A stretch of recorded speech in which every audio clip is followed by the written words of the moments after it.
पूरी class join नहीं हुआ, आप ज्वाइन करके क्या करेगा?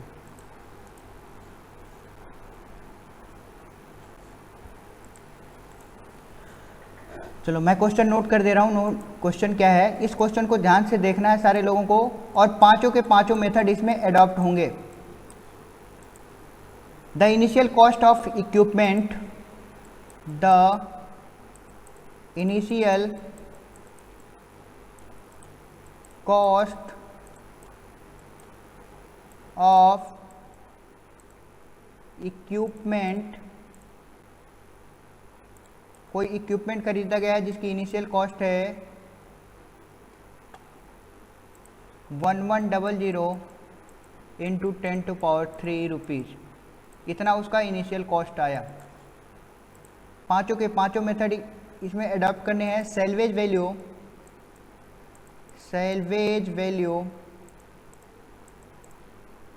Is 100 into 10⁻³ rupees, full stop. Life of structure is 5 year, इस टर्म्स को ध्यान रखना है। Life of structure as 5 year. अगर ये यहाँ पे लिखा हुआ है तो जो पांचवा मेथड अभी हमने पढ़ा था क्वांटिटी सर्वेयर मेथड, इसमें आप देखो कि 5 साल के स्ट्रक्चर के लिए कितना डेप्रिसिएशन होता है, और मुझे बताओ चैट बॉक्स में।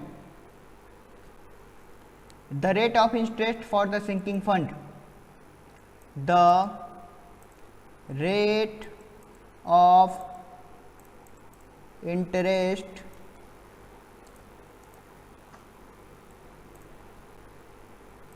for sinking fund, rate of interest of the sinking fund is 8%,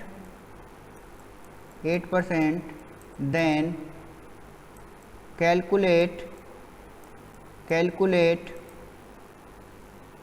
yearly depreciation and book value, calculate yearly depreciation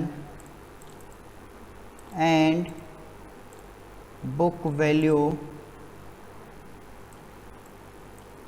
अभी तक रिप्लाई नहीं आया। Book value at the end of each year, at end of each year,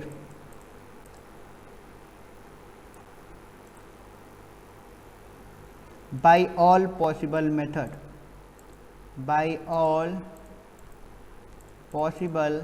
अब जितने भी method हमने पढ़े थे, जो हमारे पास स्ट्रेट लाइन मेथड से लेके जितने भी हमारे पास मेथड थे, वो सारे के सारे मेथड यहाँ पे क्या होंगे, यूज होंगे। अब मैं जो बुक है उसको मैं सॉल्व करते चल रहा हूँ, नोट करते। अगर सबसे पहले हमारे पास मेथड आता है, उस मेथड को बोलते हैं straight line method. Straight line method में हम क्या मान के चलते थे, ध्यान से सुनते चलना। अगर जिसको डाउट होगा, जिसको जहाँ पे भी डाउट होगा, वो डाउट मेरे से तुरंत पूछ लेना। कि सबसे पहले हम स्ट्रेट लाइन मेथड में ये अडॉप्ट करके चलते थे कि जो पहला मेथड की बात कर रहे हैं, जो फर्स्ट मेथड हमारे पास होता था उसका नाम था स्ट्रेट लाइन मेथड। इसमें हम ये मान के चलते थे कि जो हमारे पास अमाउंट है, जो डेप्रिसिएशन अमाउंट है, वो अमाउंट क्या होगा, कांस्टेंट रहेगा। अगर एक साल 500 रुपये घट रहा है तो हर साल 500 रुपये ही घटेगा। भले ही इसका रेट क्या है, चेंजेज होता है, और जनरली रेट जो होता है वो इंक्रीज होता है, लेकिन हम ये मान के चलते हैं कि हमारे पास जो अमाउंट है वो अमाउंट क्या होगा, कांस्टेंट होगा। और ये चीज़ें मैंने काफ़ी डिटेल में उस समय आपको समझाई थी कि जो स्ट्रेट लाइन मेथड होता है उसमें अमाउंट कांस्टेंट होता है। तो अब जब हम स्ट्रेट लाइन मेथड यूज करेंगे, जब भी हम स्ट्रेट लाइन मेथड यूज करेंगे तो हमें पता है कि पहले साल का जो डिप्रिसिएशन वैल्यू होगा वही दूसरे साल की वैल्यू होगी, वही तीसरे साल की होगी, वही चौथे साल की होगी, वही पाँचवें साल की होगी, या वही हमारे पास क्या होगा, n नंबर्स ऑफ ईयर है तो n सालों के लिए अमाउंट बराबर होगा। तो हमें n टाइम्स ऑफ नहीं निकालना है, हमें सबको क्या कर देना है, इक्वल कर देना है, जैसा कि इस क्वेश्चन में किया गया है। तो पहले साल का डेप्रिसिएशन चाहे दूसरे साल का, चाहे तीसरे साल का, चाहे चौथे साल का, चाहे पांचवें साल का, जितने भी साल का है वो इक्वल होगा, बराबर होगा। और किसके बराबर होगा? तो हमने पढ़ा था फॉर्मूला होता है CI minus CS divide by N. N क्या है? एन नंबर्स ऑफ ईयर है। इस पूरे स्ट्रक्चर का जो हमारे पास डिज़ाइन लाइफ है वो डिज़ाइन लाइफ है 5 ईयर्स। तो हमने क्या किया, जो CI की वैल्यू थी 11 इंटू 10⁻³ और जो हमारे पास सेल्वेज वैल्यू थी 100 इंटू 10⁻³ कॉमन कर दिया, तो जो वैल्यू हमारे पास निकल के आई 1100 minus 100 means 1000, 1000 divide by 5 equal to 200 और 10⁻³ बाहर है। इतने रुपीज़ आपके पास हर साल का डेप्रिसिएशन आ गया बाई फर्स्ट मेथड, जिसको बोलते थे स्ट्रेट लाइन मेथड। क्लियर? सबसे आसान मेथड स्ट्रेट लाइन मेथड और सबसे एक्यूरेट मेथड जो हमने पढ़ा था क्वांटिटी सर्वे मेथड। अब हम बात करेंगे सेकेंड मेथड की। सेकेंड मेथड क्या होता है? Decline balance method. और डिक्लाइन बैलेंस मेथड में हम क्या करते हैं? फिक्स्ड डिक्लाइन बैलेंस निकालते हैं। फॉर्मूला क्या होता है फिक्स्ड डिक्लाइन बैलेंस का? कि 1 माइनस CS अपॉन CI पे पावर 1 बाई n। यहाँ पे सारी वैल्यू आपको गिवन है, 1 की वैल्यू 1 ही होगी, CS की वैल्यू आपको पता है 100 इंटू 10⁻³ और इसकी है 1100 डिवाइड बाई 10⁻³। यहाँ से ये कट गया, एक शून्य से एक शून्य, दूसरे शून्य से दूसरे शून्य, 1/11 पे पावर 1/5 और जितनी भी वैल्यू आ रही होगी उसको 1 में से जब सब्ट्रैक्ट करेंगे तो वैल्यू हमारे पास आ रही है 0.381।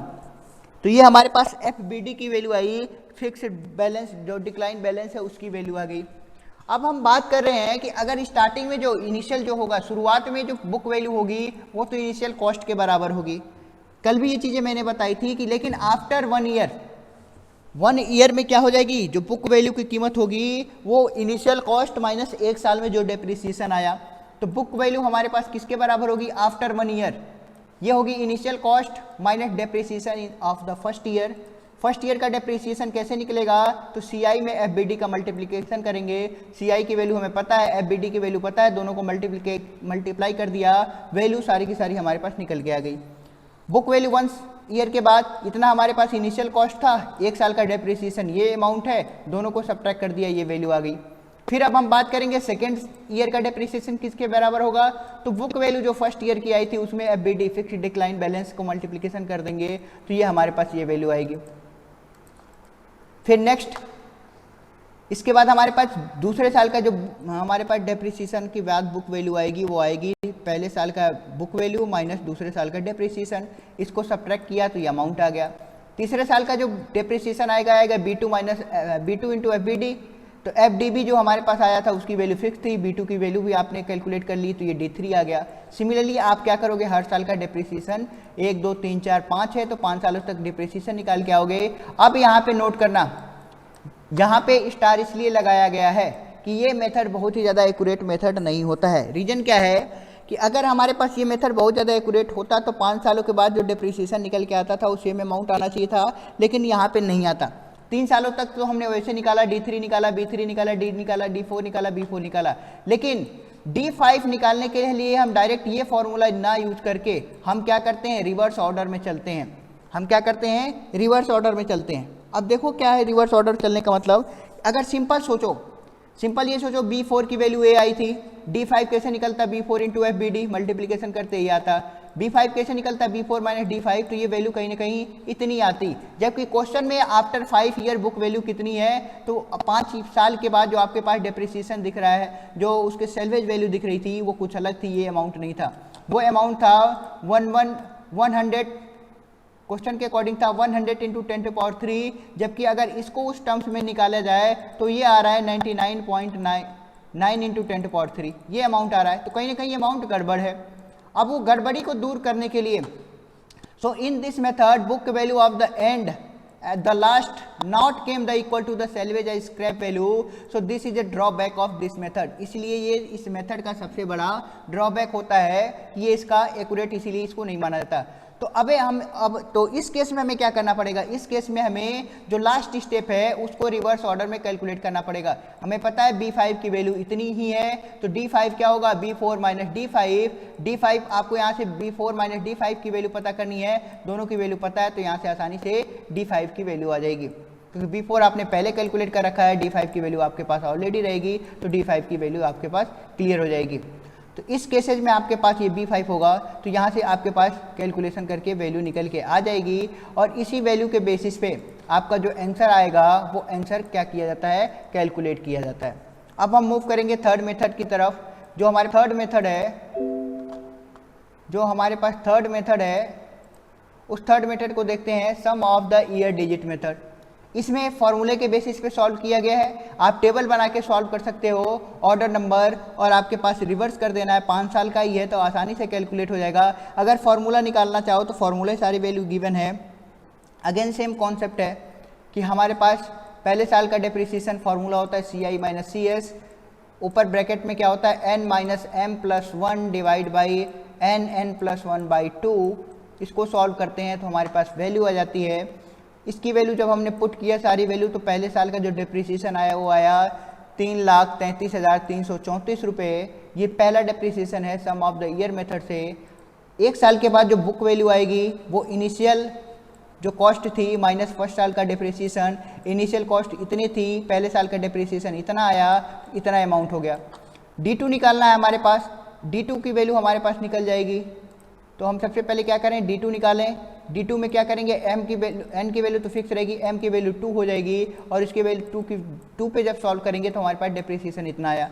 तो B2 की किसकी वैल्यू आएगी, book value after second year, पहले साल की बुक वैल्यू माइनस उसमें से दूसरे साल का डेप्रिसिएशन घटा दें तो वैल्यू इतनी निकल के आ रही है। सिमिलरली D3 निकाल दिया, D4 निकाल दिया, B3 निकाल दिया, B4 निकाल दिया और लास्ट में हमारे पास B5 आएगा। इस केस में जो B5 आएगा वो एग्जैक्ट उसके बराबर आएगा जैसा जितना कि हमारे पास सेल्वेज वैल्यू गिवन है या स्क्रैप वैल्यू गिवन है, उतना हमारे पास उसके बराबर ही ये अमाउंट आता है।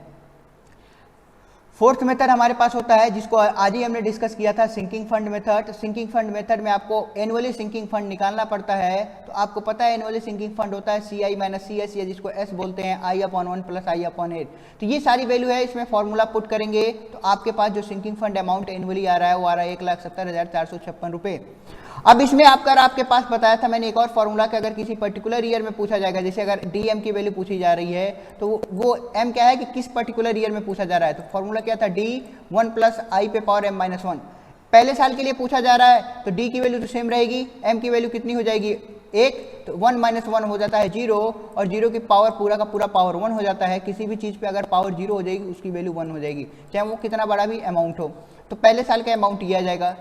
फिर बुक वैल्यू किसके बराबर होगी, initial cost minus depreciation, initial cost और डेप्रिसिएशन घटाए तो ये वैल्यू आ गई।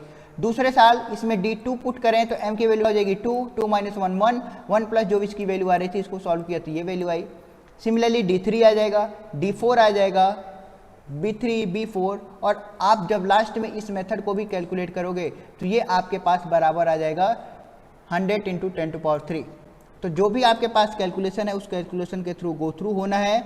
अगर उसमें अभी भी कैलकुलेशन में कहीं भी डाउट हो, पांचों के पांचों मेथड कैलकुलेट कर दिए थे, इसमें अगर कहीं भी डाउट है तो वो डाउट मेरे से पूछ लेना।